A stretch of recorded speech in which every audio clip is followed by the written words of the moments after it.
ભાભી, ઓ ભાભી, અમે વેકેશન કરવા તમારા ભાણિયાને લઈને આવી ગયા. હવે તો મારે 1 મહિનો રહેવાનું છે. અમારું સ્વાગત તો કરો.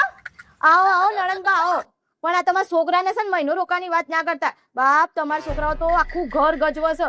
જોન તો કપડાં નાખી દે, આખું રમણ ભમણ ઘર કરી દે. રોજ ક્યાંથી નવી નવી આઈટમો બનાવું. અને આઈટમો તો બનાવીએ પણ આટલા બધા ઠીવા થાય છે. આ તમારા છોકરાઓ તો માથી નહીં હચવાતા. તમે જાઓ ને એટલે લેતા જજો. હારું ભાભી, ઉભા રહો, મારા ભાઈને જરા ફોન લગાવી દઉં. હો, હાલો.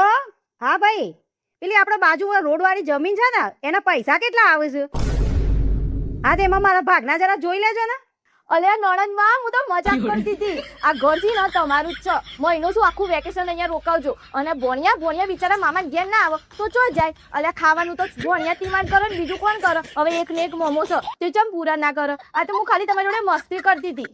હા ભાઈ, હા, એ તો ખાલી આ તો ભાભી જરા આકડાઈ ગયો હતા ને એટલે જરા સીધો થઈ ગયો, એટલા માટે તને ફોન કર્યો હતો.